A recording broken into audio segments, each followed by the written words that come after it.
Hello, everyone. Welcome back to Plotlines. I'm your host, Connor, and today back with me is Marcus Veritas and Antonius Numene from Altar and Throne podcast. We will be discussing today sort of a continuation of our conversation about our quest for Christendom, and I think one of the best places as Americans to start is with a discussion of paleoconservatism, what we can learn from them, where we will disagree inevitably, but where we can have a jumping off point that could really make some significant changes and influences in American politics. So welcome, both of you. How are you doing? Yeah, doing well. Merry Christmas, everybody. And I know it's a Christmas season, but we're starting to come out from that a little bit, and exciting things going on. So, yeah, happy New Year, Connor. Great to see you again, and glad to be here. So, thanks for continuing the conversation. We're looking forward to it. It's a pleasure. Now, we will be sort of using Buchanan's "Where the Right Went Wrong." I don't know why that's a hard thing for me to say. I think W's and R's can be slightly difficult. say it fast, yeah. Yes, if you say it fast. So, in the book, he basically goes through sort of the way neoconservatism has undermined any alternative versions of right-wing thought in the United States. And in some ways, we're not going to, as I said, we're not going to probably agree necessarily with everything a paleoconservative would say, and we'd probably want the paleoconservatives to go much farther than they have in certain areas away from liberalism, but by the neoconservatives undermining them, they have pushed us further left-wing as a nation. And that's, I think, at the heart, the most important aspect of this book. But just out of curiosity, from just the premise, what do you guys take away from that?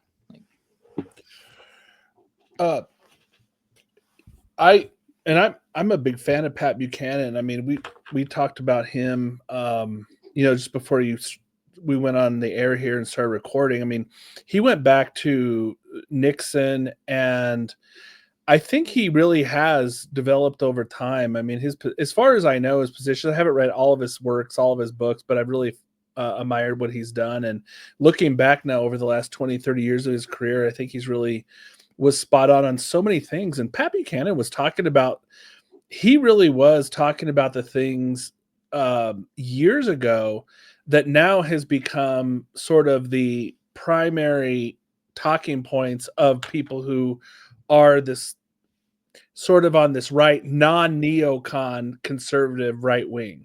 Mm-hmm. So it's sort of almost like, okay, well, if you want to call them paleoconservatives, that's fine. But it's sort of I think it's more of like this all catch-all now of the non-neocons, because the neocons themselves have defined themselves and put themselves into this box so much that I really think that there's such a large growing movement on the right. Maybe, Antonius, you disagree, but there seems to be this growing movement on the right that's not neocon. I guess that's the best way to explain it. Yeah. And now I've totally forgot what Connor's question was in the first place. But I think that I don't know if I define myself as a paleoconservative, but I will definitely say there is something strange going on the right, and a lot of it I think is a good sign, but it's also I think a lot of people are questioning where this is going to go. Yeah, I'm interested in your perspective. I see progression in neocon to paleoconservative to traditionalism, and the pathway or progression that is a realistic one to follow. And I use myself as an example of that. So I can tell you, going back in my formative years, in my late teens, early 20s, was about the time 9/11 happened. From there, I was certainly a very patriotic American, all in. Don't question the federal government. If they need to create TSA and create these requirements to keep us safe, we need to do it. time to take a shift in life and figure out how to join the fight and be part of the military and sign up to go into Afghanistan and Iraq. And I did those things. I went to Afghanistan, not Iraq, but was supportive across the board. And so what we're talking about there is neoconservatism, right? Conservatives that somehow also believe in a large federal government and also interventionist international policy. As I became older and saw how that went and learned more about what we were told versus what is true, I would say that I progressed to probably what we consider a paleoconservative, so a classic liberal of the conservative bent that believes in all the things described in the Declaration of Independence and the Constitution, but with a skeptical eye towards, say, large government and really questioning interventionism internationally. But that, in my opinion, and at least in my experience, was kind of a, I don't know, what shall we say, certainly was not a premise that would leave me at peace, because there were still some questions that didn't mesh with my faith and with reality as I knew it and my background. And so traditionalism became the true answer that I think had been roiling under the surface for all these years, for decades, really. But I hope that those who were once neocons and might now be paleoconservatives have the potential to be traditionalists. That's my underlying hope. I think that a lot of us naturally become paleoconservatives, which is also kind of the movement du jour, because the conservatives in the American political context, I think, have moved left to what we would call a Democrat, say 10, 15, certainly 20 years ago, are now considered far-right Republicans. And this is a feature of liberalism that you're seeing internationally. The AfD in Germany, for instance, is considered far-right because they say, we need to explore nuclear power, we need to keep more of the money we earn from taxes, and we need to have controls on immigration. Those are things that Bill Clinton got elected on. And those are things that nowadays are considered far right. So paleoconservatism is a gateway philosophy to traditionalism. I sincerely hope. That's my perspective from American. Well, so I would say first that I would disagree that the Declaration of Independence in whole is would be aligned with paleoconservatism. At least not the part with all men are created equal. That Totally is agree. that is the Declaration, right? Yeah. Yeah. Yes. Yeah. No, the Declaration of Independence. I mean, no, Yes. the Declaration of Independence is not paleoconservatism, I don't think. Yeah. So I would say that paleoconservatism is actually much more right wing opposed to the Declaration of Independence. In some sense, it is sort of the right of the revolution, sort of the George Washington or Alexander Hamilton. Like those two figures probably represent more paleoconservatism than Jefferson, though maybe internal economics might still fall into Jeffersonian. Like they would have, just as they allied with Jefferson in the Revolution, they would have some similar beliefs, but probably not in the lines of equality, not on, because to be on the right, and I do believe the thing that distinguishes paleoconservatives from neoconservatives is that paleocons are actually on the right. So they believe in hierarchy. They believe that not everyone is equal, and they believe in traditional morals. Mm-hmm. And all three of those things, neoconservatives really do not believe in, except for maybe hierarchy. They do believe that they should be above everyone else. Yeah. We always tend to, it's common, I think, in our modern conservative discourse to divide people up based on whether they believe in big government or not big government. But I think that idea needs to be put to bed, because in some ways, I think even what you would call a neoconservative accepts there is a proper role for government. I think a neocon would say they're totally against any government intervention in free trade, for example. They're very much in open borders. They will tell you, oh yeah, good economics tells you should have free open borders, completely free trade. And if you know anything about Pat Buchanan, he made his bones on on being against that type of globalist free trade issue. So I think that in modern times there really is a new there's a new paradigm going on here. The traditional left versus right is being thrown out. It's getting totally destroyed, and now you're seeing this internal debate between what you can call paleoconservatives and the neocons, neocons, and there's a real fight right now on where the right is going to go in this country. And I don't know if you can really fit it in with historical precedent that well, either side, but there's definitely a battle going on right now, and I find it absolutely fascinating because people I used to be, align with or consider, on the same political side just about 10 years ago, I would say we're not on the same side anymore. But at the same time, none of us are what I would call progressive liberals. So there seems to be a real evolution going on right now, and it's very interesting. I think Pat Buchanan sort of represents that little segment of the right that has always been there. They were sort of on the back burner, and now the Pat Buchanan ideas are really coming to fruition. And I know he's kind of elderly at this point, but he really, I think it's fair to, sort of call him, a leader or, a leader in this movement that began a while ago, and now it's really flowering. Yeah.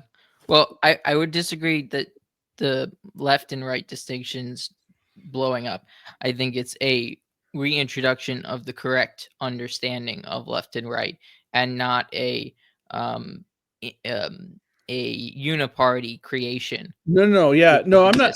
No, I'm talking just about on the right. Well, but before we on the right, the disputes on the right, the neocons, paleocons. Well, yeah, it's those lines are really getting defined, I think, don't you? Well, it's a realization that the wolves are in sheep's clothing. But before we continue, let's take a minute to hear from our sponsor. If you are looking for a way to express your Catholic faith through fashion, look no further than ProselyTies.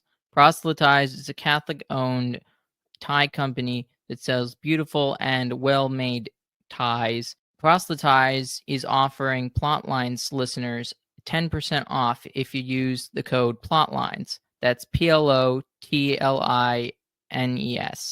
Plotlines.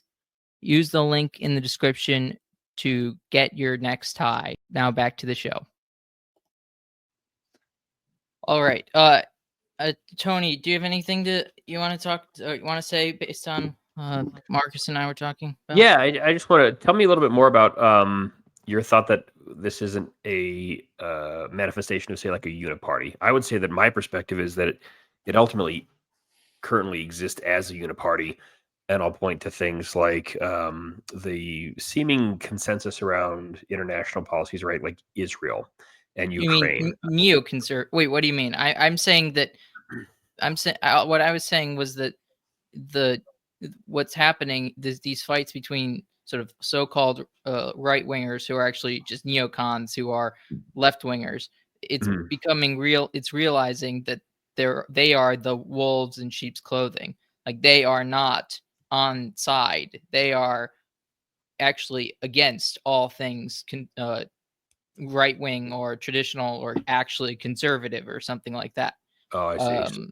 Okay, so you're saying it's not uniparty. The neocons and paleocons, for instance, are not a uniparty, as opposed to everybody in the liberal consent in the liberal. No, they're exposing the uniparty that are the neoliberals and the neoconservatives.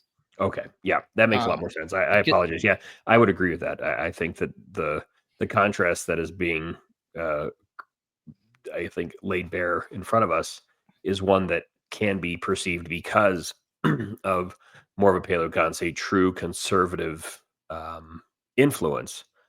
However, I would still say that, and you this is something we seem to not be able to get off the topic of in our Altar and Throne podcast, is a liberal by any other name still smells like a liberal, which is really kind of where I get hung up on it, is at least from my perspective on where we should advocate or work towards moving in America is away from liberalism, classical liberalism in any context, which I know is apart, of course, from the conversation we're having right now. But I guess it's interesting to me to consider how, say, a paleoconservative might be more, I don't know, say traditional or in alignment with Christian value than, say, a neocon who would purport, of course, to be in alignment with Christian values.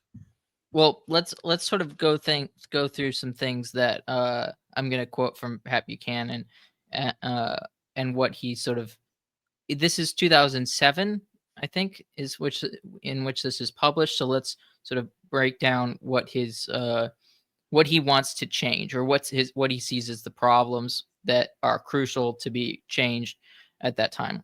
So he first says the neoconservatives have captured the foundations, think tanks, and opinion journals of the quote-unquote right, and have redefined conservatism, which I think this is me talking now. It's perfect because that's kind of what's happening. It's exposing what's sort of Twitter and YouTube and stuff like that is exposed the fact that neoconservatives have taken over these institutions that have been the driving force of Republicans, not the right, really. I would say it's more about Republicans, but they're masquerading as the right. And he continues, their agenda: open borders, amnesty for illegal aliens, free trade, and an orderly retreat in the culture wars. Big government, national conservatism, and Wilsonian interventions to reshape the world in America's image.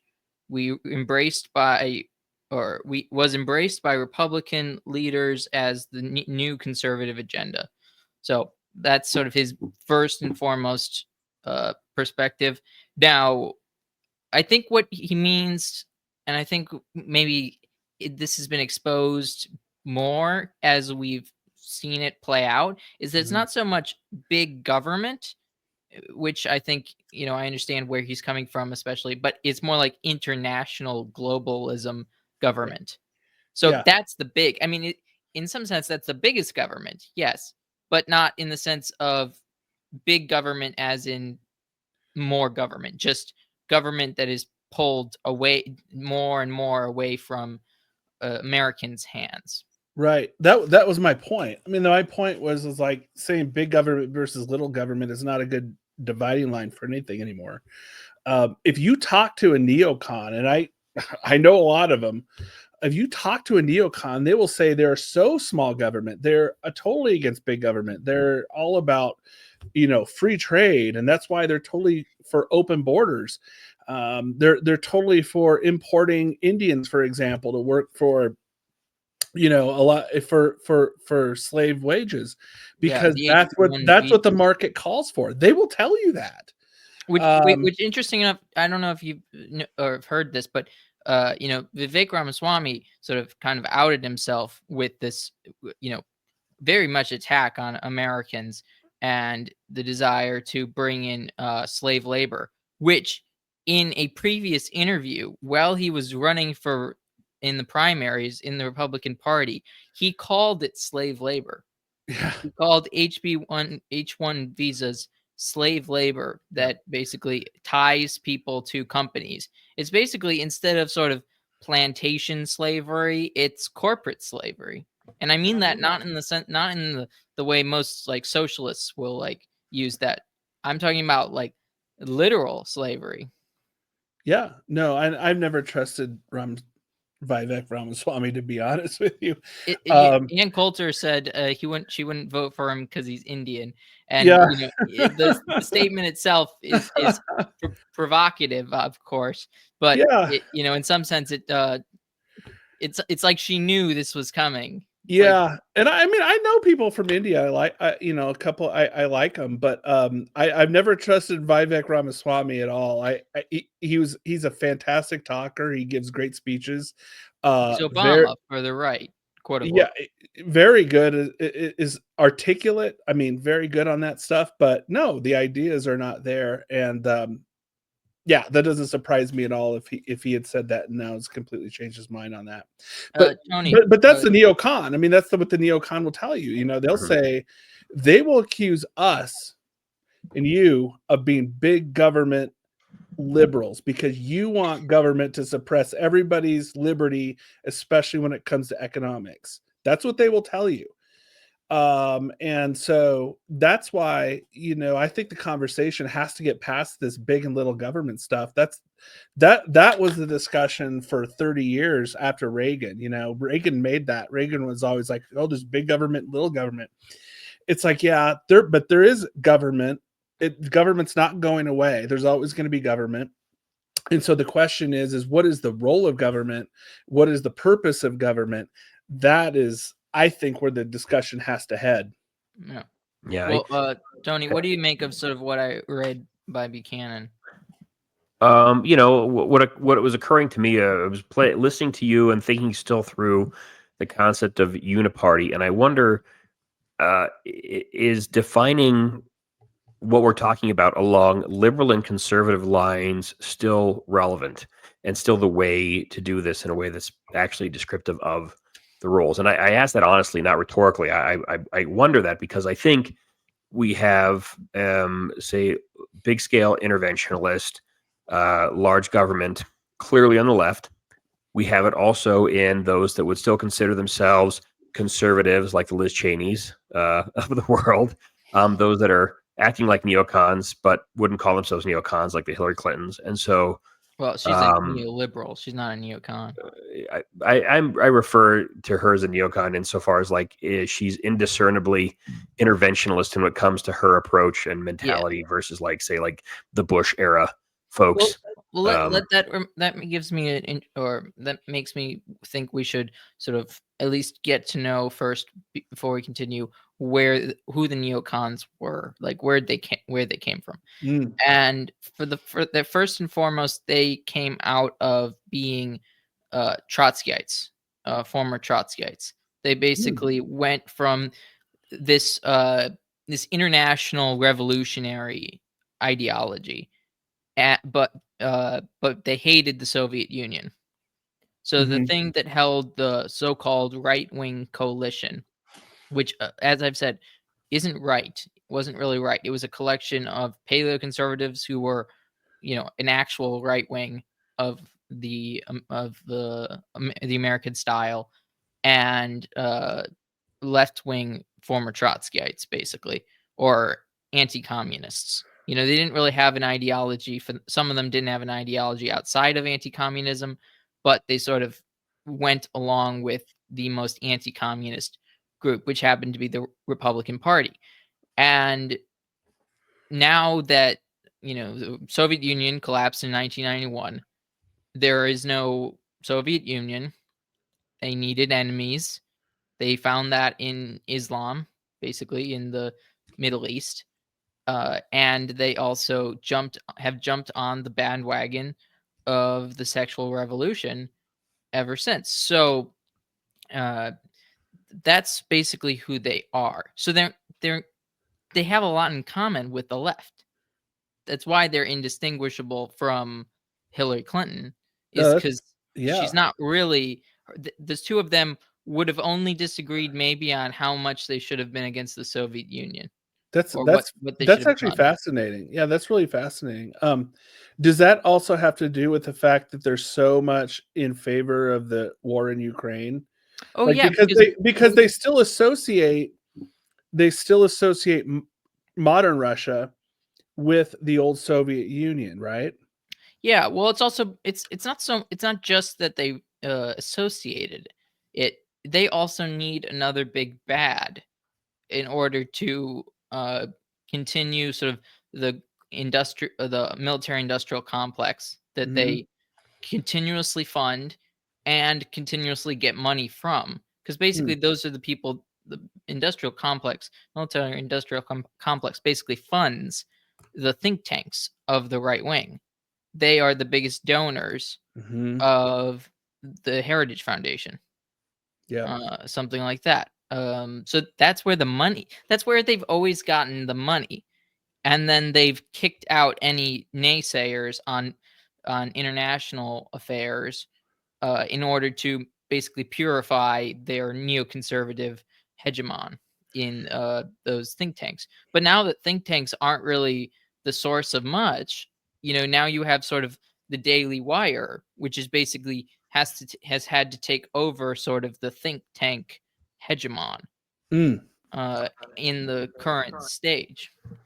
So that's fascinating. Yeah, I think that's why that Hillary, she's not so. Neocons are basically just fake conservatives. They're not really something of their. They're not really distinguishable. So if anything, they are more likely to. They should be more likely called neo-libs than neo-libs being called neocons, if that makes sense. they're certainly liberal. I mean, that's the thing. They absolutely are liberal, and it's a smokescreen. The fact that they use the word conservative is a smokescreen to basically maintain maintain a uniparty, because basically you need people to maintain a uniparty. You need people on each side that agree with each other. Yeah.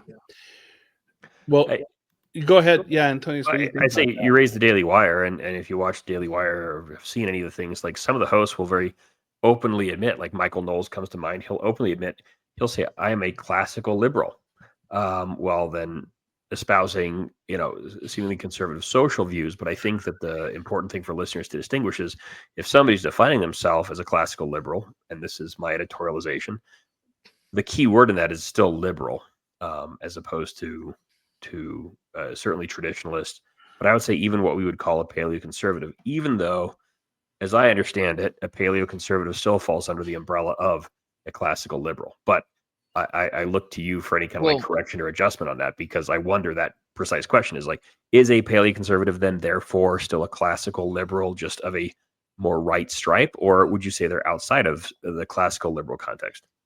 Well, I would say they're basically people that have taken positions from classical liberalism and the right and meshed them together into a sort of an American. It's like, how like if you think about like the people, the American bishops in the church who basically want to do things an American way. Yeah. But holds to many of the views of Catholicism. They're not they're not heretics in all areas, so to speak. But they have a tendency to follow the American, sort of belief system pretty closely. Yeah. So you'd say it's like kind of a hybridization, so another kind of a Yes. mashing together of the two. Got it. Well, that's why the more just so Pat Buchanan's criticisms are open borders, amnesty, free trade, and a retreat from the culture wars. I can't think what those criticisms are not liberal. But what I will defend, or not defend, I will make a devil's argument. Take the devil's side. Devil's advocate. Devil's advocate regarding sort of the Michael Knowles and classical liberal. I don't know what the context he used that, but if you look at somebody like John Locke, quintessential classical liberal, he wanted to send people to prison for being an atheist. If you did not believe, if you were not a Christian, right to jail. So even classical liberals have very specific things that they seem to be inconsistent about. And I guess with classical liberalism in general, there's a lot of inconsistency. Mostly because it was a new thing. If you think about classical liberalism, you have a new ideology coming up out of sort of Protestantism. You're trying to sort of put the two together. If you're not a full radical, you're going to retain many philosophies that were Protestant, and some of those Protestant things will also have been formerly Catholic. Yeah. So it's sort of like looking at how things have changed, like where they've come from, right? Yeah. I think it's fair to say that whether you're neocon or paleoconservative, there isn't, while you may have different opinions on the culture wars. I think the neocons, you're right. I mean, they tend to be very progressive on the social issues, moral issues, stuff like that. But at the end of the day, I mean, it's still what is both would say and not want to talk about. At least let's put it that way. They would not want to talk about the role of the church, and any type of integralism whatsoever. That just doesn't seem to enter into the debate. I think what Antonius is saying, and I tend to agree, is like that, even though no one is really talking about that, that really has to become part of the debate at the end of the day. Because what we're talking about here is separation from God. We're talking about separation from truth. We're talking about the role of government as far as promoting the common good. And those are all Catholic ideas, and that's Christendom. Mm-hmm. And so, I mean, I look at, you talk about some of the paleoconservatives versus the neocons. I mean, we're talking about disputes on the political right in America, but none of this really has to do with promoting Christendom, integralism, and those sorts of things that, at the end of the day, would support the kingship of Christ. It's true. That's where they don't have sort of that element of it, because that is part of sort of the Americanism that is stuck into paleoconservatism, even those of sort of the Pat Buchanan style. So, right. But I do He's think Catholic, right? But And I think Pat Yes. Buchanan's Catholic. I mean, I think he says he's Catholic. Yes, he's a Catholic, definitely. And he as he's grown older, he's become more right wing. Mhm.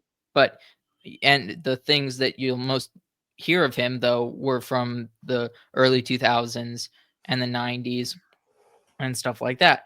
I think he is a big critic of where the church has gone. So I think in essence, he is more of a gateway. The paleoconservatism is maybe a gateway Yes. to a true Catholic perspective. Yes. I agree So with that. let's go. Let's just keep going.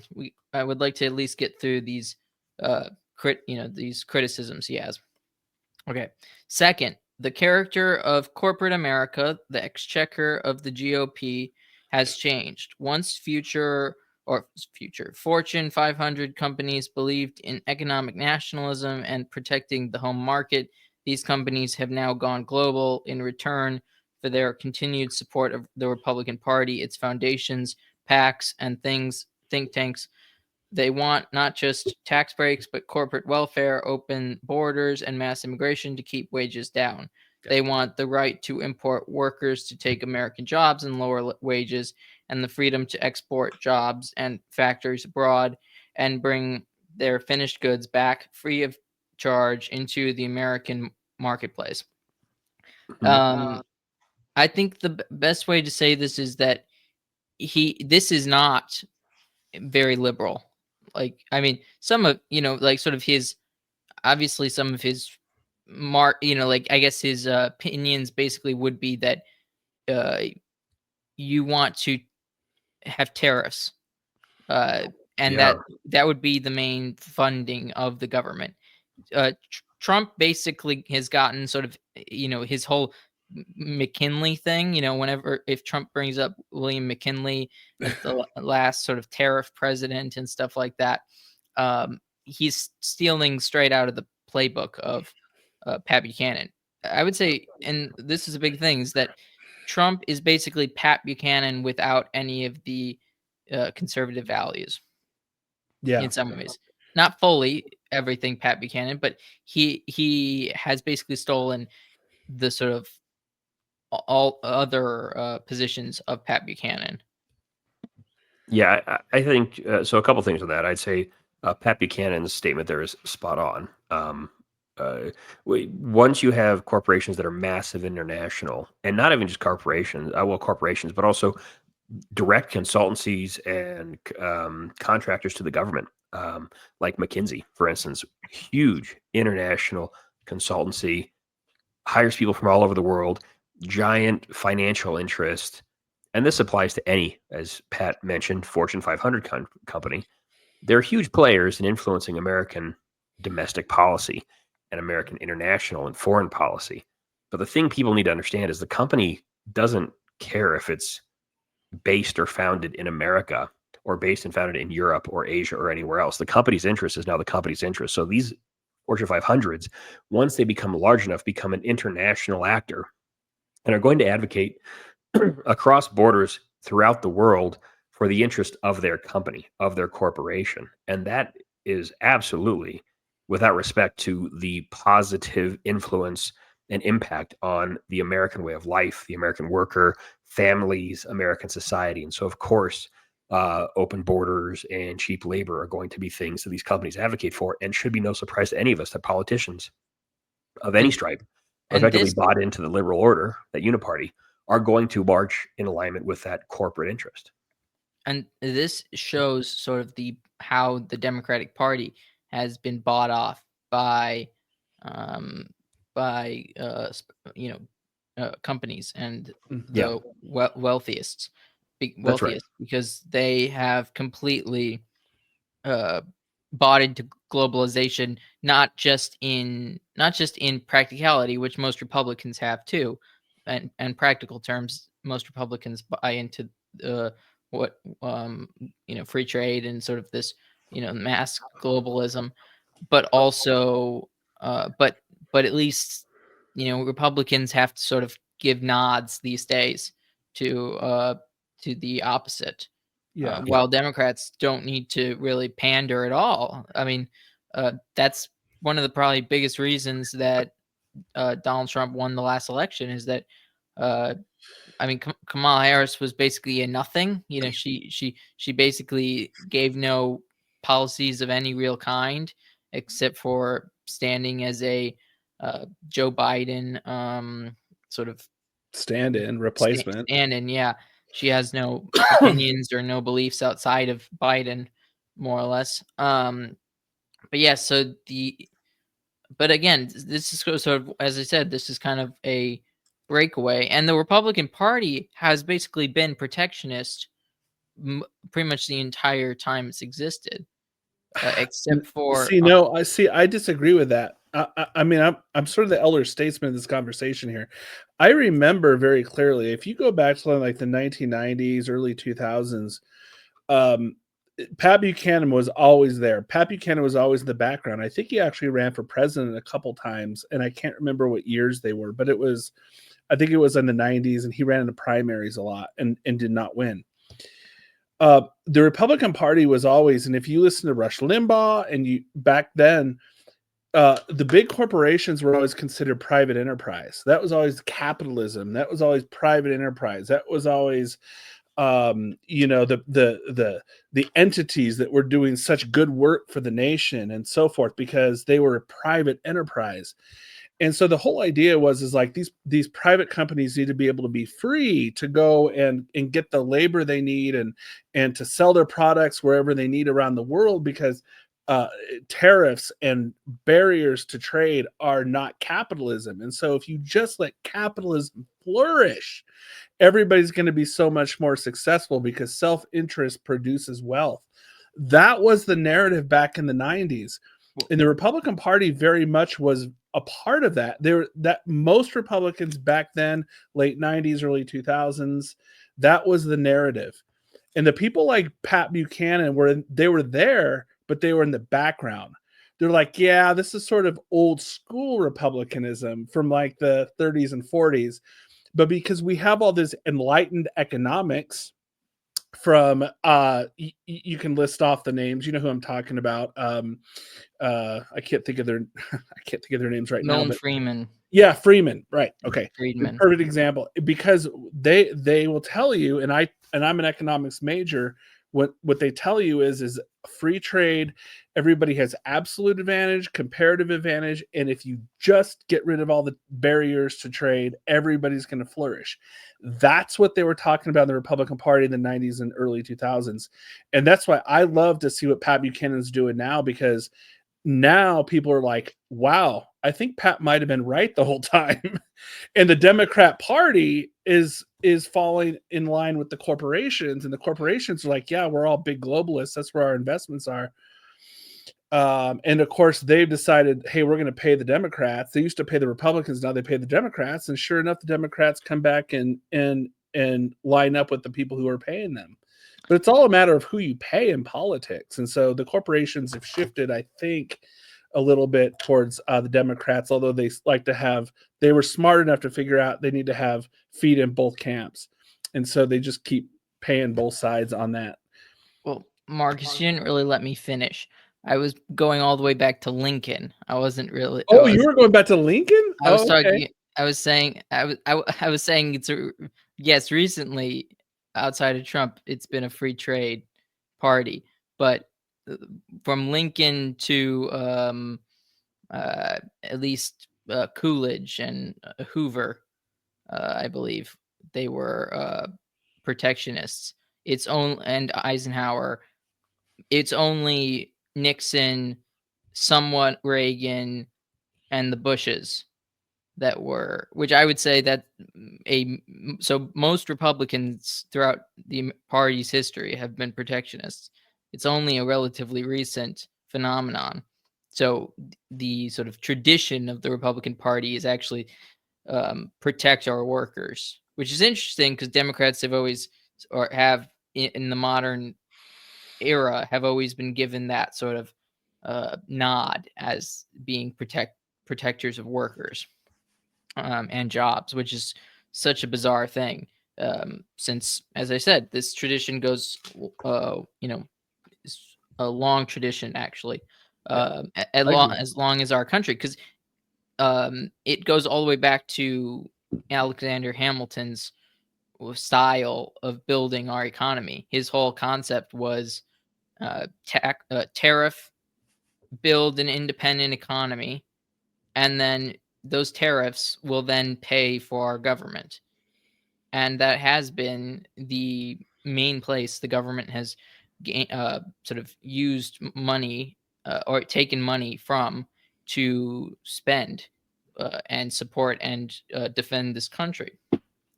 And now it's basically become income, which has crippled the economy. And as we've opened up the country, we've sent good quality manufacturing jobs overseas. Okay, so third, the social and cultural revolution of the 1960s had put down roots and captured a far larger share of the nation than it had in the 1960s. Traditional conservative stands on issues like abortion, affirmative action, and gay rights are now opposed by a growing minority within the GOP. Yeah, I from what it's worth, this is why I think the paleoconservative concept needs to be separating itself very deliberately from this, or it breaks down. And I say that only because I would say that if we would call Trump and his group paleoconservatives, this is where it would fall apart. In other words, the mainstream conservatives are seeming, or what we would call mainstream conservatives, according to, say, media, are certainly accepting LGBTQ principles, a lot of modern sexual liberation theory, a lot of the lies of this cultural revolution, the American Cultural Revolution, which, by the way, was astroturfed by communists going back to the 30s and earlier into the country, but not to get down the history rabbit hole. I think this is an important delineation between a paleoconservative and somebody who might want to be, but is a neocon. So if conservatives are supporting these social changes or supporting abortion, I think that it's critical to point out that Pat Buchanan's spot on once again in this, in that it's a real hard line between who is a true conservative versus a LARPing conservative, and you can delineate that based on their stance in these issues. Yeah, and I will say is also I don't consider Donald Trump a paleoconservative by any stretch of the imagination. The No. people, a lot of the people that surround him don't fall into that. There are a few people that have sort of been sort of on his shoulder, but have been run out of his circle that have been sort of more paleoconservative. But Donald Trump more or less stole some of Buchanan's economic and immigration policies, and then just more, moved that with sort of standard 90s liberalism. And I believe, the Trump and Buchanan I think they ran against each other in some sense in 2020 for the Reform Party candidacy, which is kind of crazy to think about. I believe Trump pulled his name out before sort of any actual campaigning or anything like that. Yeah, But that's one of those times when he kind of threw his name into the ring. But the point is that Trump did not support Buchanan. So he's never really supported Buchanan. He is just very good at marketing and using his personality to gain sort of media. And he used sort of some Buchananite policies as a way to draw people in. He's a populist. Yeah, He's a populist. It's populism, and even though Buchanan, you could say, was sort of a populist, he wasn't a populist in the sense of he was only telling you what you wanted to hear. Right. Instead, Buchanan is telling you what you need to hear. It's just also coincides with multiple populist perspectives. I think Buchanan's always been consistent. I mean, I think he's been very consistent over the years about what he believed. I can't say that about Trump. I don't think Trump is consistent at all, and that's why I say he's a populist. I mean, he's going to say things that sounds popular among the people to get elected. I mean, I think he does that. Well, couldn't you say he's consistently in his self-interest? Well, yeah. Yeah, certainly. Well, and not only I've never known a politician that wasn't, to be quite frank. Well, but I mean, like, not in just his self-interest, but his portrayal of always being in your self-interest, the majority voter. In other words, I would say simply put, like, confirmation bias is a tremendous motivator, and in my opinion, seemingly like the major, if not sole, driver of political action among people. And I think if you can become that candidate who can tell people that what they fear is to be afraid of, and what is virtuous, and that the way they think things can be solved is the way things are to be solved, that's just what you need to do to be elected. And that goes for either side. And sometimes the left does it, sometimes the right does it.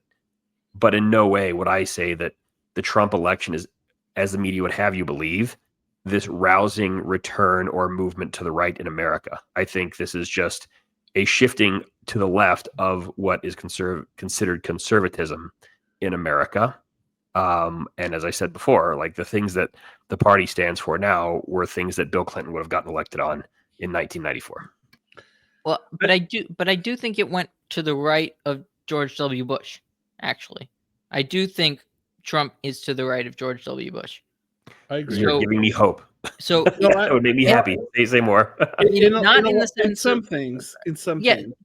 But Bush basically gave lip service more than Trump gives lip service to conservative belief systems, but he never acted on any of them. No, he basically tried to buy off the voters in order to get them to continue voting for him.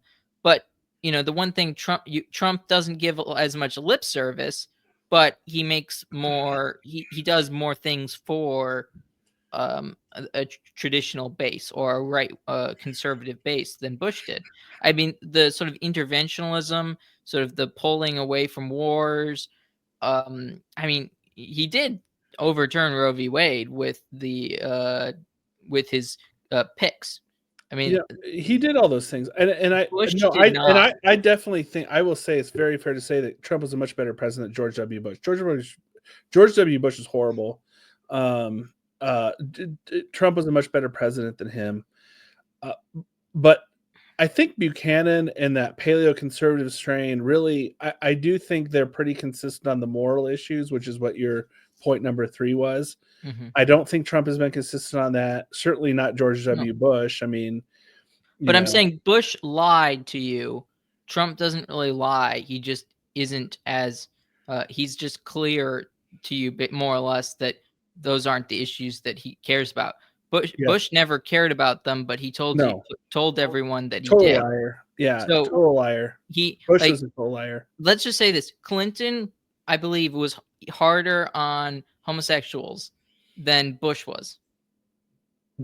Just in think policy, about that. I mean, policy-wise. Clinton signed DOMA, the Defense of Marriage Act, and Bush rejected the idea of a marriage amendment, basically a amendment to the Constitution, declaring marriage to be between a man and a woman, which it was probably the only time that probably could have gotten passed was under his presidency at that time in America, because it was still before the courts had intervened. The reason the popularity of homosexuality has increased so much is because the courts basically took the issue away from Congress and the president. But if the president had actually, but if Congress and the president had taken it away from the courts before any of it, then could you imagine having to get 2/3 of senators to sort of overthrow that? That would almost be impossible. In an alternate timeline. I'm not talking about now. It would be easy, but you have to recognize that a lot of damage was done by the court. Oh, so absolutely, the court. If you take away the damage, if you take away the damage the court did, then you don't have the popularity that you would have had, or that you did have now, or that you do have now for homosexual quote unquote marriage. So my point is, I don't know about that. I mean, I don't. I mean, you think there'd still be equal popularity? The court followed the culture on that. I mean, the court overthrew the culture. The culture had always voted. Okay, the California voted against gay marriage in a year before the court decided gay marriage. I know, but so that's not the culture. The culture is did not follow, or the court did not follow the culture. The court created the culture. If anything, it propelled this alternative Connor, culture. Are you saying this culture is not pro-gay? I'm saying you can't. There's no example prior to the court's decision of a majority people having any interest in making homosexual quote unquote marriage legal. That's what I'm saying, is that there was not the votes. No, you're right, but that was 20, 30 years ago. No, I mean, I'm talking. That's like literally it was 10 years ago. It was 10 years ago, and I'm saying that the court destroyed all the work that had been done. If you look at the approval of homosexuality, it's like the court case happens, and then homosexuality drives up. It's not because because laws basically tell you more or less morality. That's one of the point of laws. If you take away that law, you basically tell everyone that it's okay. There's nobody telling you that it's not. Oh man. You don't think that's true? You don't think more? I don't. No, I don't. I don't think people. No, I don't think people's opinions on moral and social issues are guided by what the Supreme Court says. I'm not saying. I'm talking about the law, which is the Supreme Court controls. I'm not talking about the Supreme Court as itself. I'm saying once you remove the law that says marriage is between a man and a woman, you continue the slide immensely. You basically, it's like you have sort of you have a collection of snow on a mountain, and then the Supreme Court decision happens, and that's the avalanche that destroys the whole defense. I guess what I'm saying is that the Supreme Court in 2015, Obergefell or whatever you want to talk about, Yeah, that's only 10 years that ago. decision never would have come down if the culture had not already decided that it was going to be pro-gay and that it was perfectly fine for a man to marry a man. No, Anthony Kennedy decided it out of his own ass. Of course he. Well, legally, that's not the culture. legally he did. Anthony The court Kennedy decision is the court decision has no basis in legality or natural law whatsoever. No, Anthony Kennedy is not the arbiter of the culture. No, he's not. Kennedy I agree. He's not. He's not. Okay, then you just said he was. No, he was the deciding vote. No, I'm saying that he simply went along with what the culture had already decided. Okay, you're telling me California, the most liberal state in this country, even though it voted against gay marriage, that the culture was on the side of Anthony Kennedy. When was that? In 2014. No. Yes. No. Yes. Barack Obama did not run, had to run against homosexual marriage. The only time he came out was when Obergefell basically was a foregone conclusion. Obama could not run as a pro-gay president. Obama was. What was he? I mean, he did not. He ran as. That's what I'm saying. If he was on the side of the culture, he would have been a pro-gay president.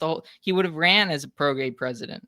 Well, Tony, please, be the decider here. What do you think? Yeah, well, be the Anthony Kennedy. This is such a pro-gay culture. I mean, I don't know what it is now. I'm not arguing it isn't now. I think from my observation, like what, and I'm just telling you from being working in politics, the way it tends to roll, at least as I've seen it, is I'll just start with saying the courts are absolutely subject to cultural influence, and that seems to oftentimes result in decisions that are made outside of what might be in the law and in precedent to support the cultural moment. And that's not all the time, but you look at like some of the prosecutions that came after George Floyd and the arrests that came with that. However, I will say that it's not an organic, naturally, honestly occurring cultural movement that does tend to influence the courts and the laws as a result. I have seen that it tends to be small interest groups that are organized or funded to create outrage or consensus or influence or, shall we say, pressure on folks like judges and politicians and people to create the illusion of being a sweeping cultural impression that then guides these new court decisions to, say, legitimize a new perspective. That's not across the board. I would say that like the Roe was a countercultural move by the court that would have been hard to say that the culture was massively in support of it.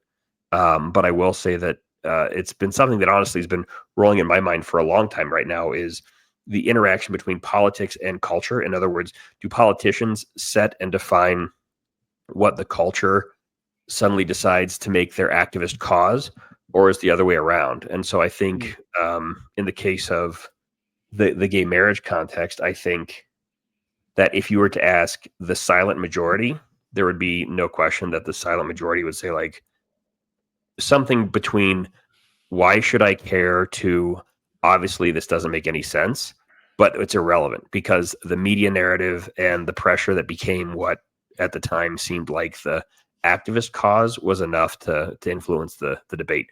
So I say all that to probably say, I think in some ways both of you are right, but there's this third player or almost like a deus ex machina when it comes to this, that there are dirty players involved that manipulate the entire system. And it's hard to point out, in my opinion, if the laws set the culture or the culture influences the law, because I think that there are more powerful people at play that are just kind of pulling the strings, which ties back to the internationalist conversation, which if we want to get back to that, I have some thoughts on that as well. But well, hold on. It always comes back to international. Let me propose something that I think. Well, can I clarify just one thing with. just about the details? You know, like just I need to correct myself on something. Go ahead. Just that the proposition I was talking about was 2008, not I was not, I guess I didn't know what the year was. It was 2008, California, Proposition 8. It was the proposition ruled that marriage was only between a man and a woman, and that was valid and recognized in California, which had superseded a California case. So the judges had basically moved to make gay marriage legal. It went to a referendum, and the state voted 52% in favor of the proposition. So 52% of Californians in 2008. The historical point, too, real quick on this and see if you guys agree with this, because Yeah. I used to always say politics was downhill from culture, and I've kind of rephrased this a little bit now and rethought about this, and I'm now thinking that it's not so much downhill from culture, but it's just this circular. It's more of like a circle. I think culture does influence politics, but at the same time, to Connor's point, politics can influence the culture. And it's almost like this nasty, vicious cycle that if you get into, it's hard to break out of. I don't think it's necessarily a straight line culture downhill to politics, like I used to say. Now I'm sort of thinking it's more like almost like a nasty hurricane that it's hard to break out of, because politics influences culture, but culture influences politics. The only the problem I have with that is that because the culture, or because the government is extremely encompassing, very encompassing, it has been manipulating every level of society for the last 7 years, to an extent, an absolute monarch would not have been able to manage by any stretch of the imagination, wouldn't have been able to dream or comprehend the control and influence that the government has. That we don't really know what quote unquote culture actors, whether or not they're basically government controlled. So my contention would be that actually the government basically has controlled the culture, meaning that the government has basically, with laws and culture control, has determined what even our understanding of our culture is. But what I'm saying is that this referendum is pretty substantial, a dissent from what we would see as almost see as impossible in today's 2025 to ever happen. So what I'm saying is that there is a floodgate that was created, and that we don't really know what the government is controlling and what is independent. So the government, in my opinion, and the culture are more or less the same thing. So therefore, who's manipulating who? Of course, it's the government, not the culture manipulating the government. The government's manipulating the culture. So therefore, I would argue that actually it is the Supreme Court that did the overflow, did the destruction of our understanding of marriage, because once it was stricken, basically from all the states, no state could say that marriage is only between a man and a woman by virtue of Anthony Kennedy's behind. I think that's way more substantial than Hollywood being pro-gay. Of course, Hollywood's going to be pro-gay. They're all homosexuals. Yeah. Like what? But that's always been it. Pretty much all actors have always been, sort of countercultural. Or and Hollywood never would have been a court. But what I'm saying is that never would have been a court case if it wasn't, if the culture hasn't shifted before that. To the government is the one making that shift. So I'm saying the government is making the shift to get the court case in order to make that ruling. They are the ones that are controlling the situation, not this sort of imaginary culture that we think is independent. Yeah, I think what happens is you have powerful special interests that end up controlling the politicians, the power brokers first. So, in other words, if I am an executive and I'm elected to run a country or a state, there are internationalist interests, and they either come to me in a few ways. One, and this is a national context, it could be a state, and maybe not international, but one, the special interest comes to you and says, we expect your support on this because one of two things. We've paid to get you elected, or we will make sure that you don't get support from your party if you try to get reelected. Another way would be you go to these international conferences, you meet with high up business personalities, cultural personalities, other folks that are your peers or in your elite group, and they talk to you about why the new agenda item needs to be very important to the culture. They're not just talking to the elected person, they're saying the same things to legacy media and social network, as far as like social media influencers. These messages get carried to the broader populace by these Judas goats, which are the media, specific social media interests, and the politicians. And they tell the people, to be on our side, to be on the side of virtue, you need to support this blank initiative. And so I think that it's correct, but I think that the origination is not necessarily in the independent thinking mind of the politician, but particular interests that are able to manipulate the politicians, and then the politicians lead the populace into that cultural moment, and it creates that cyclone of catalyst and support. It's in some ways, I think, Hegelian. We have the status quo, and then we have the thesis, and then the antithesis is introduced by that special interest and trumpeted by the media and politicians. And then you have the revolutionary moment in the population following, because I'm defined myself already as a Democrat or as a Republican. And then a cultural moment wins out, and you've created a new synthesis of the thesis and antithesis. So I just say that based on kind of my experience of what I've seen it like. I haven't experienced a lot of politicians to be terribly like independent critical thinkers coming up with these new things on how to lead people, but they seem to get inspiration, shall we say, from external individuals who have some level of control over their destiny. Yeah. Well, I think that lines up more with what I was saying. I don't know. Yeah.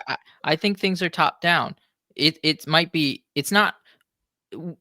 The problem is that we view things so much as like a democracy, but it's really an oligarchy, and that elite is sending the information down to tell people what to believe and stuff like that, and that includes politicians, and and Tony said. So I would say that at the heart of it is not the public deciding it. I don't think the public was at the heart of the 60s. I don't think the public was at the heart of the popularity of homosexuality.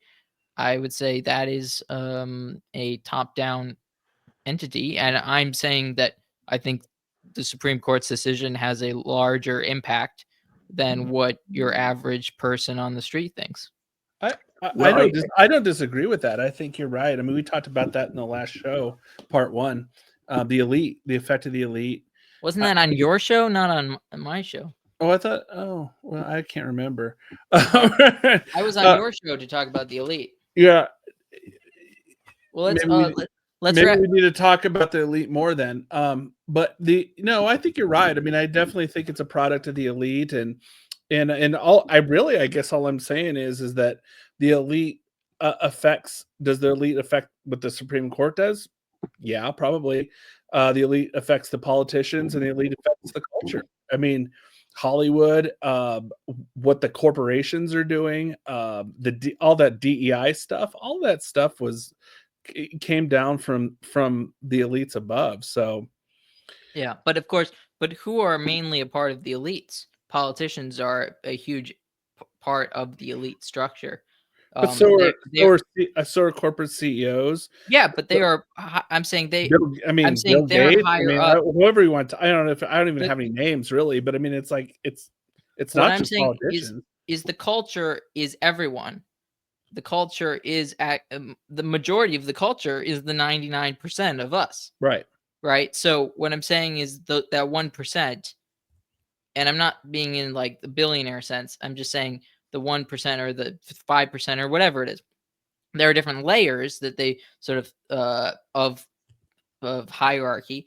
But Yeah. if you're thinking of a Supreme Court judge, a justice, you're thinking of somebody who is a much higher up person in the elite, because they would only have been put there if they are part of the elite. They would only be put there as an ally of the elite to begin with. So it's not like they're getting specifically just pressure in that specific case. They've already had their decisions more or less put down from them by this sort of elite belief system that is then so Kennedy was just an instrument that broke the dam. That's my point. That's my point. Let's go to the last thing, and this is, I think, half right. I think this point by Buchanan actually might be sort of half incorrect. So let me. So the fourth is as old America, those of European stock shrink as a share of our population. Republicans feel they must attract minorities or the party is doomed. The GOP has set its sights in the exploding Hispanic population, now approaching 40 million. Of course, it's much more than that now. But while Hispanics may accept the GOP's social conservatism, they are believers in expanded government programs for healthcare, education, employment, and social safety net. To compete for the Hispanic vote, the GOP is giving up its traditional rule as a party of small government and alienating its base. So I know we're going to disagree with him sort of on the necessity of sort of that small government just nature, but I think if I were to rephrase what he's saying to be more palatable to what we would want to go with, is basically smart government, and in the sense of not a deficit seeking government. We can't really spend what we don't have, and that's become the byproduct of social programs. More also the military, but that's all different, which Buchanan is a big critic of, the explosion of the military budget.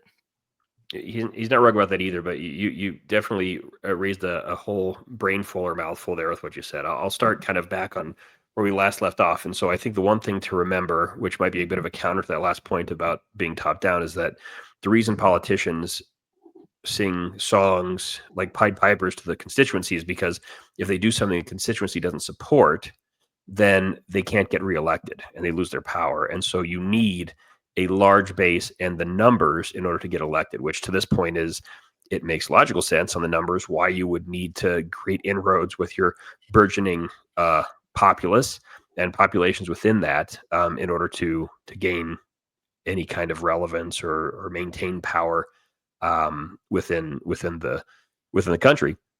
At the same time, also in the earlier point, I just want to point out too, like it does still have that kind of cyclical effect of while it might maybe start at the top, you need the base to move kind of these social changes through.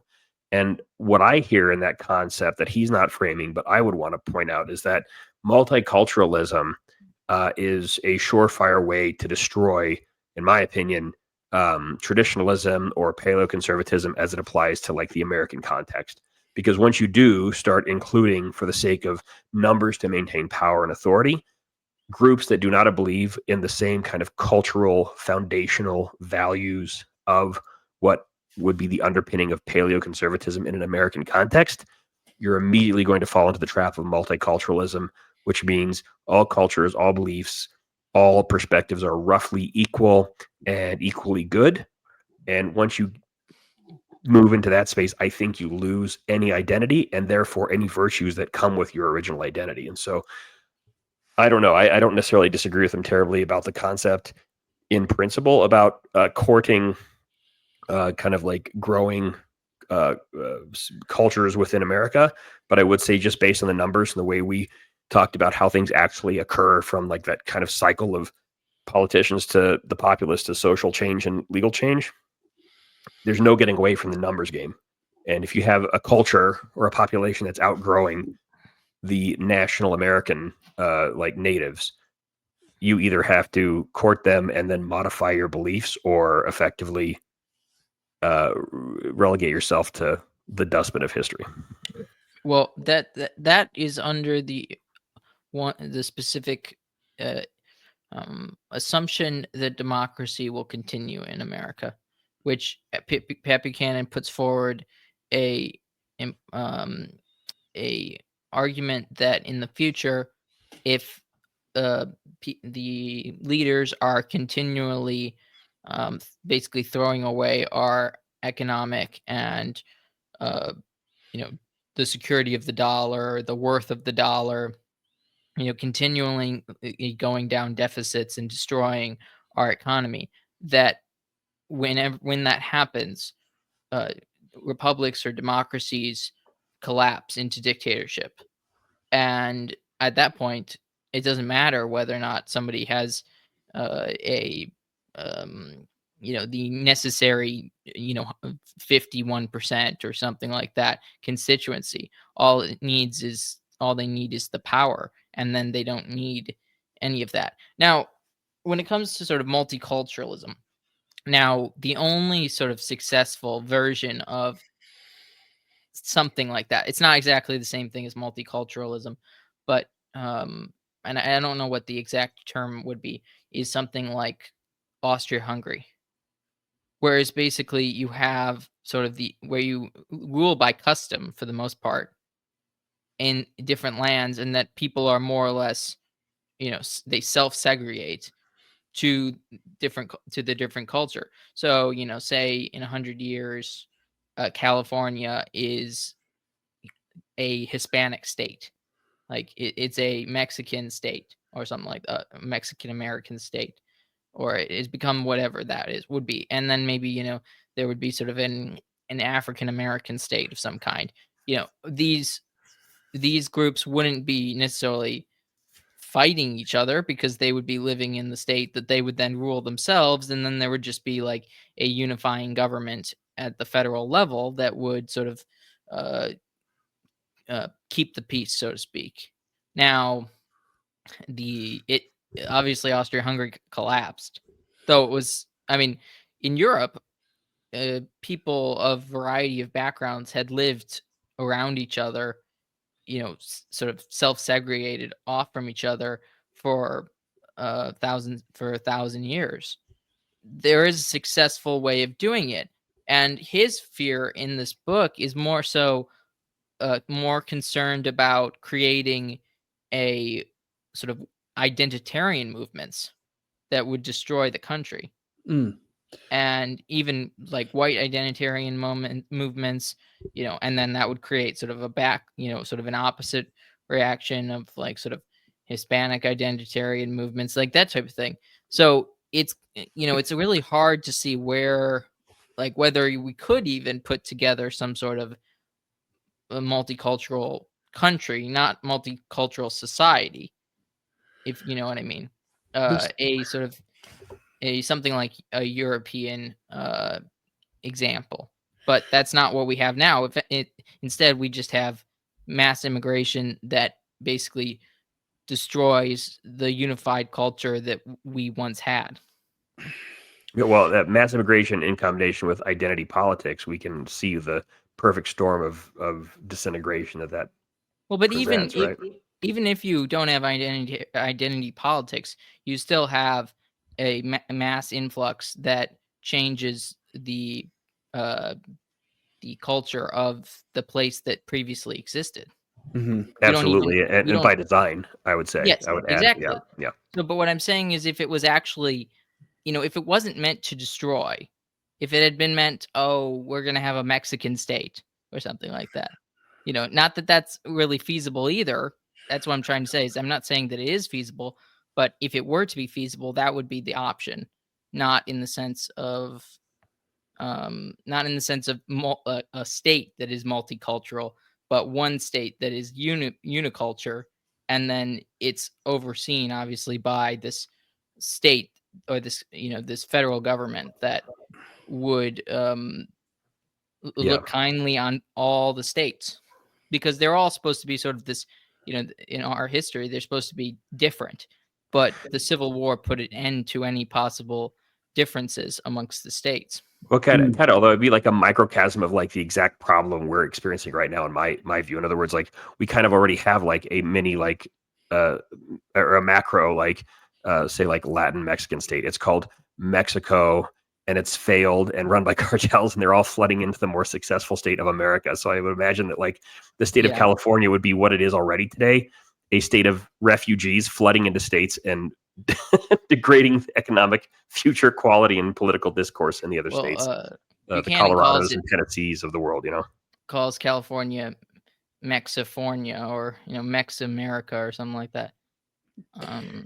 America's a weird place. Like, it seems to operate different than Europe, because I mean, many European cultures have come here, and there's always been, with the initial influx of immigration, there was always segregation, right? You'd always have the little Italies, the little Mexicos, the little, the little like all these big cities, they would segregate.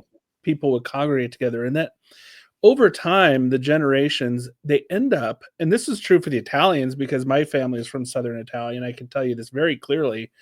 The Italians were, the Italians were very segregated when they would immigrate here, but then after about 2 or 3 generations, they would start to assimilate. And now you get to the point where like the Italians have completely blended into the American culture. The Hispanic Mexican immigration, they started later than the Italians, but now they're starting to get into the second, third generation. And there seems to be, at least for the Hispanics and Mexicans that have immigrated here a while ago, another sort of an assimilation. I don't understand. There's something about American culture that tends to just completely negate this cultural identity over time, but it takes a little bit of time. Well, some of that's liberalism. Other parts of that are the fact that, so the difference you're talking about though is mass immigration versus sort of actually sort of standardized immigration. The Italians didn't come over in a large enough number to actually displace the current population. No, they didn't We're displace. talking about They didn't displace the current population. No, but we're talking about millions upon millions of one group. That's also different. The in early America, it was multiple different groups coming in, and liberalism stripped you of your identity, basically. Yes. And that's what we're talking about. But we don't want that. We don't want Americanism. So we don't want that liberalism to do that. So but that's what the neocon, going back to neocons, that's what they do want. Well, but they also believe that anybody can basically replace anyone. That somebody from East Asia can just replace somebody in America, and then it's absolutely no different. That's It's not true. That's right. But we're talking about basically cousins coming in. More or less, Europeans are like British cousins. We're talking about cousins coming in versus sort of like Mexicans are like third or fourth cousins, I would say, because they're more or less they're partially European, partially native as well. Well, they used to be Catholic, but the church completely dropped that. So they never they haven't they were Catholic. They were a country that had a Catholic population that has never, except for under Spain, has never had a Catholic government. No, they haven't. So I'm just saying that's the kind of culture that we're importing, more or less. Except for now, it's not even Hispanics that are being imported. It's all different. We're basically going to be dealing with what happened after Brexit. Brexit was basically, Brexit had been, done out of wanting to get rid of immigration, and controlling their borders. And a lot of Europeans had been coming over to Britain. But after Brexit, they just started importing Indians. Yeah. Or Southeast Asians. So that's kind of what sort of the people like Vivek Ramaswamy and Elon Musk are starting to sort of argue for, which would be a complete disaster as well. So yeah, I've always thought the Hispanics and Mexicans did have a cultural connection to us. They didn't have a cultural connection to the WASPs, but they had a cultural connection to Christendom because they were converted. But American culture is WASP, and I'm saying we need to convert the WASPs, and then we'll succeed. No, I'm saying American culture is WASP culture. We already integrated into WASP culture. No, I totally agree with that. So America is WASP culture. WASP culture doesn't mix with Hispanic culture very well, unless maybe in small groups, obviously. If they marry in, this is kind of the thing, is immigrants really need to marry into the culture. They can't just come as holistically as like giant families, like 10 families, and then create sort of their own sort of town. Like, that's not an ideal situation.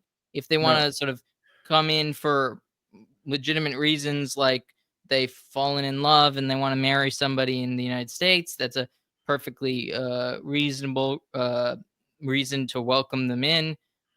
Work, I don't think, is a reason. Like, if you need work, that's not a reason to come. That's not a worthwhile reason to become an American, because you could do that in any culture, in any place. Like, work is something that happens in all countries. And you, as a Catholic, if you're Catholic and you're thinking about becoming an immigrant, you have a responsibility, first and foremost, to the country that you have been born in. The reason there are countries that never change and never get any better is because everyone leaves. All the smartest people leave and then abandon their kinsmen to basically to ruin. And that's not Catholic. That's not a very Catholic position. So mass immigration isn't a Catholic position. Immigration on a large scale, even if it's legal, isn't really a Catholic position. It's the church has always been clear that nations have, or countries have, rights to control their borders and control who comes into their country, and that every immigrant should be grateful to the country that they have entered into and respect their cultures. It's kind of like the Catholic position has always been something like, the way that, you should react in Japan if you're visiting Japan. Like, they don't like having people that are, going against their way of life. They don't want you to come and then just, continue being exactly, act exactly how you would if you stayed in America. Yeah. We need a similar standard. And if you hate this country, if you hate the people that live here, you should be gone. This is But why. I want to convert. I don't want a WASP culture. Like, WASP in the sense of heritage. We want. I want a Catholic culture. I want a Catholic culture. You can have that. I'm saying WASP is what we have, right? And I want to convert it. Yes, then it would be WASC. Then it'd be WASC. You want a WASC culture? No, I want a Catholic culture. What do you think a WASP culture is? It's white Anglo-Saxon Catholic. Is liberal. It's liberal. It's anti-Catholic. America is anti-Catholic. Marcus, you're not listening to me. You're not listening to me. What? I'm not talking about American. I'm saying, what does WASP mean? You're saying WASC, WASC, and I think we're hearing WASP, WASP. I know. I'm saying it needs to go from WASP to WASC. The white Anglo-Saxon Catholic. Yes. Culture, not necessarily, it doesn't have to be pure ethnicity or anything. I'm not interested in like a pure country in that sense. I'm just saying that's the culture. If you go to France, you're not trying to convert it to American Catholics. You want it to become No. French Catholics, right? The main group of people that founded this country, that set up our way of life, are Anglo-Saxons or Scottish, or you could even include maybe the Irish, right? Sort of that sort of blend of people. And then we want to convert everybody, but we also want to recognize that we are in the tradition of the English. That's why we all speak English. If we all spoke French, then maybe we might be trying to convert the culture into a French Catholic sort of country. But we need to recognize our identity. Our identity is not, generic Catholic. Shouldn't be generic Catholic. It should be like, John Henry Newman Catholicism. Like, we should be pushing for recognizing the English martyrs as primary saints of our country and stuff like that. We should be looking to them, as well as people that came here as well. We should be looking at all sorts of things, but we don't want a WASP culture, but we want to convert that WASP culture to Catholicism, which would be a WASP culture. See, that's the whole problem. America doesn't have an identity. It just doesn't. It does. It just doesn't.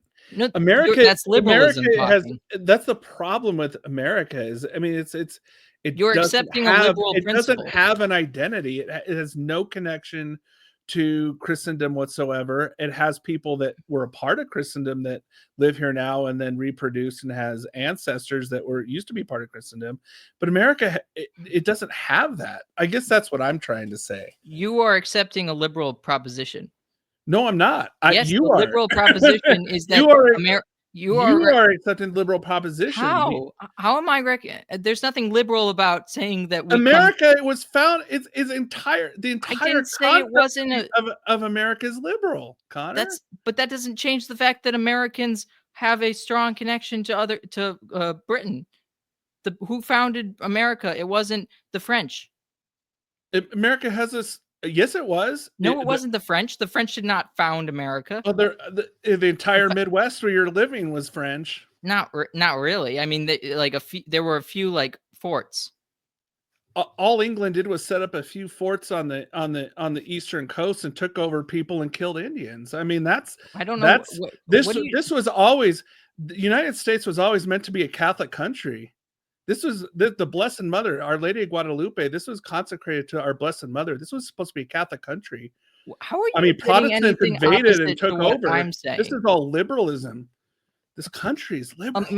So are you telling me you just want to make America not exist? Because that's basically what you're teling me. I'm not talking about it. That's what I want to do. You can't. If you convert the Roman Empire, you're not going to make it Greek. No, I mean, I'm not. You want to make it Roman. English. I'm not going to make America English. You want a Catholic Roman Empire if you're in Rome. Yeah, I want a Catholic nation. That's why I want a Catholic America. I don't want an English nation. I just Catholic. No, but America is derived from England. You can't get over that. We speak English. No, if we spoke a completely different language. Our laws. I mean, we have laws common history in English, but I don't think American have root in English common law. It does. You're right. Yes, which is what you just said. America doesn't have any connection to Britain anymore. I don't care. I don't really care that much what our laws come from. I mean, it's America was always a Freemasonic Protestant nation built upon people who rejected Jesus Christ and the Catholic Church, and so. And so I'm working under that premise too. I'm not willing to try to, put a pig on that, a lipstick on that pig.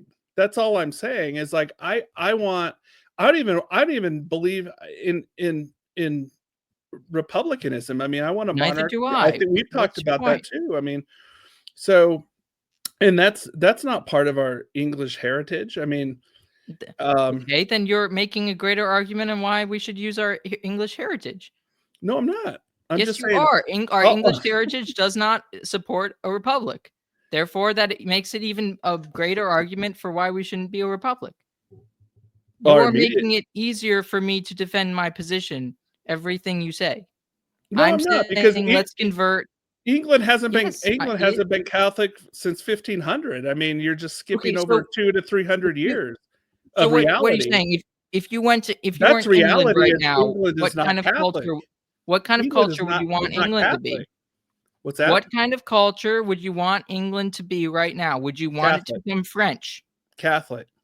Catholic is not a specific culture. Catholic is an effect on a culture. If you put the Catholics of France in England, they would not act like the English. That's what Christendom is. That's my argument. Christendom is not a Christendom is single above and beyond unified thing. any specific geographic location. Christendom is a collection of peoples who worked together and also lived separately and had different cultures while also praising Lord Jesus Christ. That's right. Okay, so they had different cultures. Catholic is not the only aspect of a culture. That's what I'm saying. It's not the only aspect. I think the question that I have on this is, where does your highest loyalty lie? Is it, if you have Christendom, like global Christendom, are you first loyal to the church or to your nation? Well, I mean, you're first loyal to your family. I mean, God and your family, God and right? family, right? Yeah. God and then family. But what I'm saying is, if you are, so you have to, we have to stop thinking so much in global terms.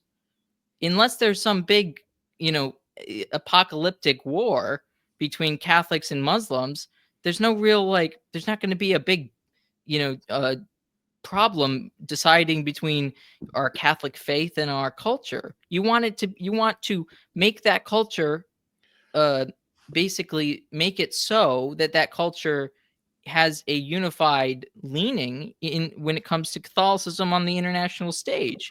But that doesn't change. That doesn't make the culture not, American. And when I say English, I just mean English is our example for previously how a Christian society worked.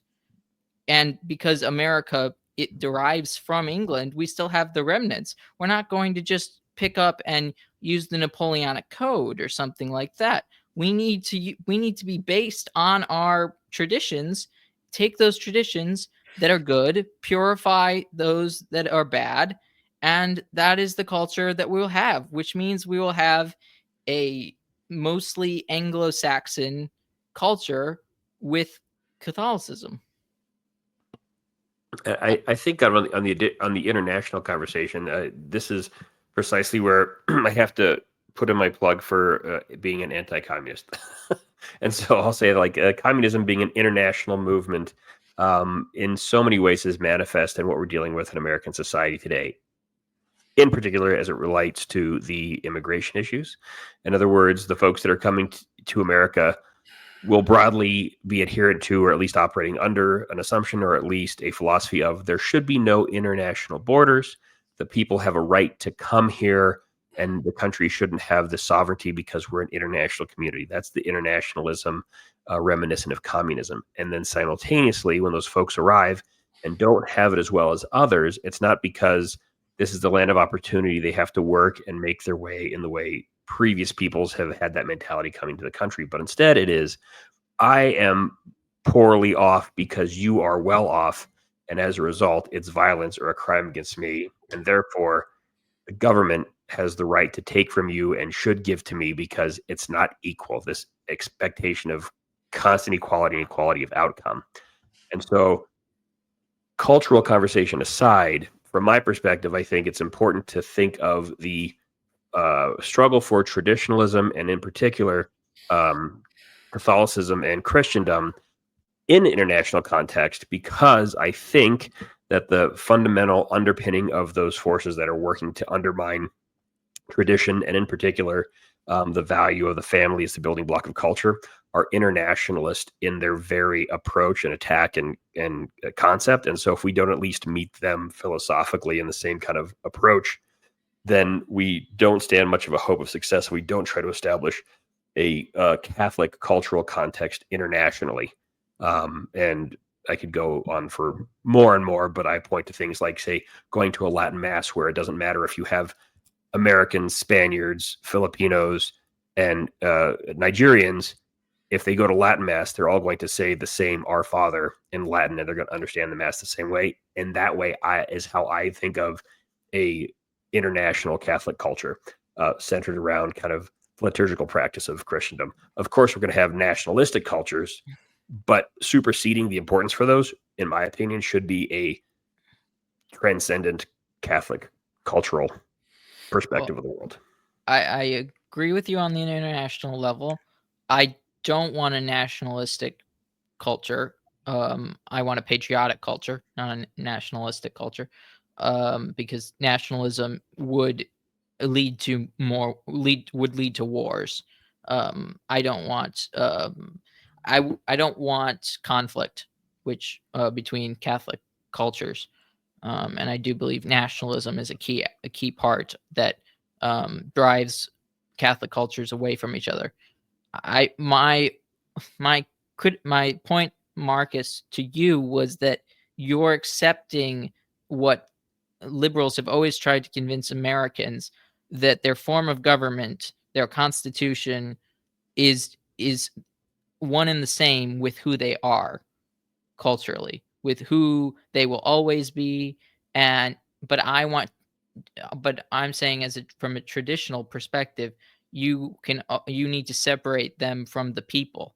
The people are not represented by the government, not represented by the Constitution, not represented by the Declaration of Independence, because there have always been, throughout the whole time, people who have dissented from to varying degrees to those different elements.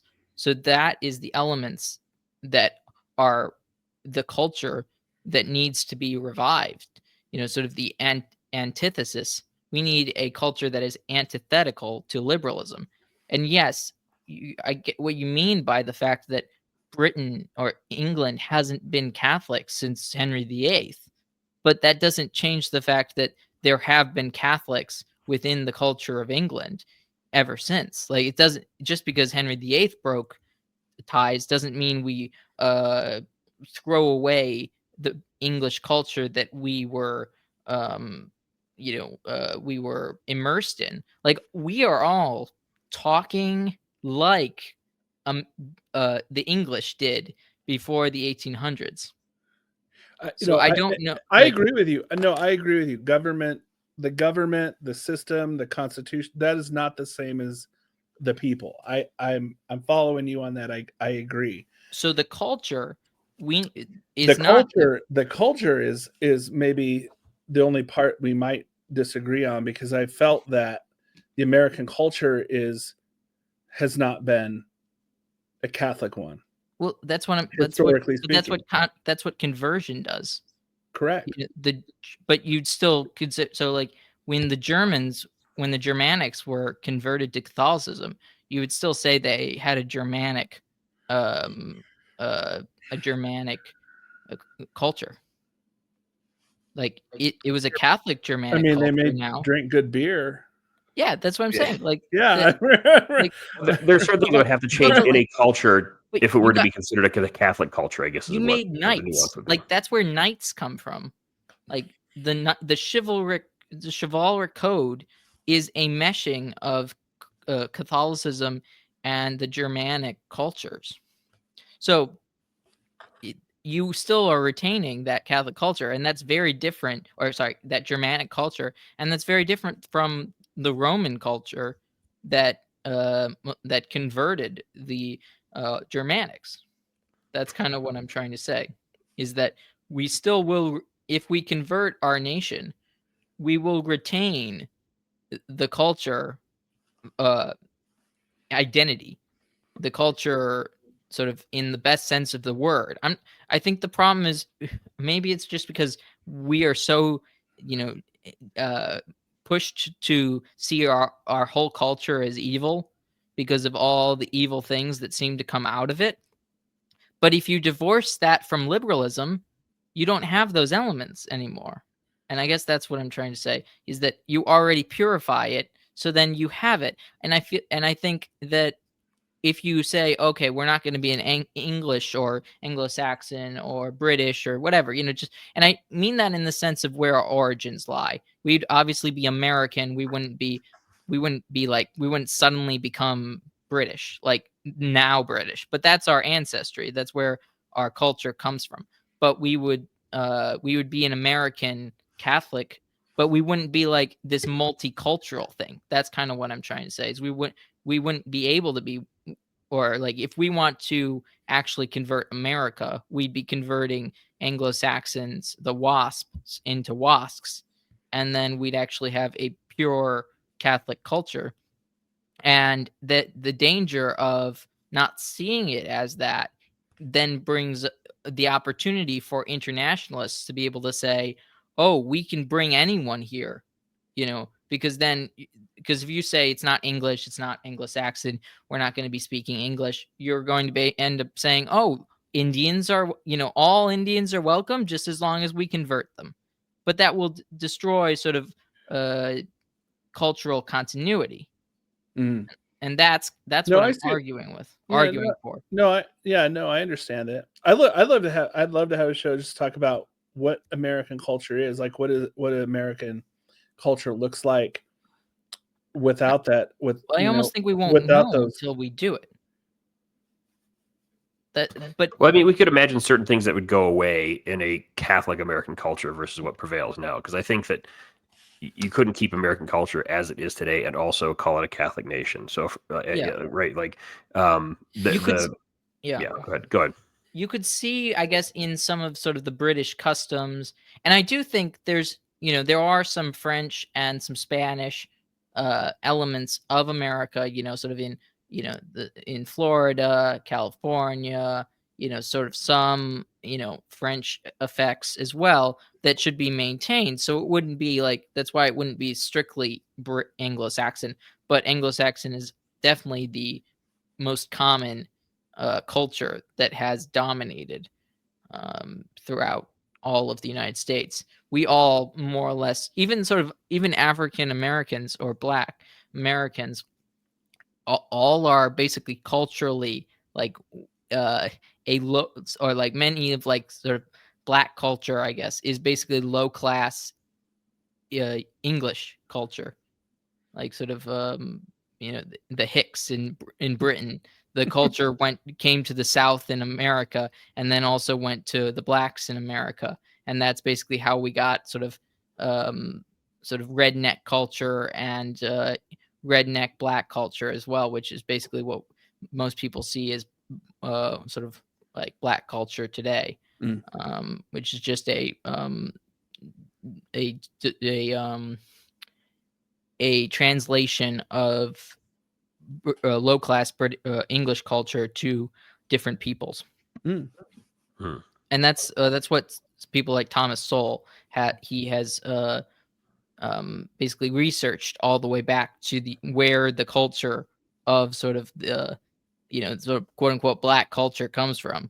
It's really not from Africa at all. It's really from like England, poor English places that also had, so like poverty has basically been the culture, in the English context. It's the accents are very similar too. Like that's where sort of the some of the like speech of Blacks as well in America come from, is like low class British. So like pretty much everyone talks sort of a derivative of the British English, but just actually more English in speech, if you think about it, because the British changed their speech pattern in the years we left them, like the 1700s and the 1800s. The upper class decided to change their accents to become to distinguish themselves from the lower classes. Oh, that's interesting. Yeah, I didn't know that. And we actually supposedly have the more equivalent, speech pattern and accents. So we have a lot more English in some sense culturally than even, or even classical English that even the English don't have. Yeah, Like that's feet, interesting. yards.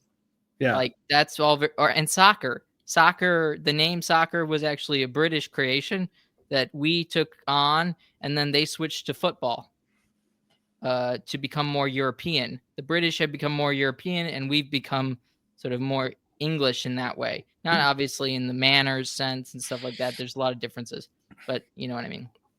Anyways, so but let's wrap this up. We have we can talk about all this stuff at different time, but and it's been fun arguing with you, Marcus. Yeah, no, I love to do. The strange thing is, I think we actually agree on almost everything, but it was a good discussion at the end of the day. And well, yeah. The most important thing is I think that we just, we all agree that we need to, pray for the conversion of this country. We absolutely support protecting this country from, being invaded by those who don't want to support the things we believe in. And yeah, that was a good discussion too on sort of the difference between the neocons and the paleoconservatives. Yeah, that was good. So thanks for having us. Appreciate it. It's a Yeah, pleasure. thanks so much. Check out Altar and Throne. Please like, share, comment, and subscribe. It's just I do think we might have been just more arguing past each other more than just actually Probably. disagreeing. Anyways, thank you, everyone. God bless. Bye.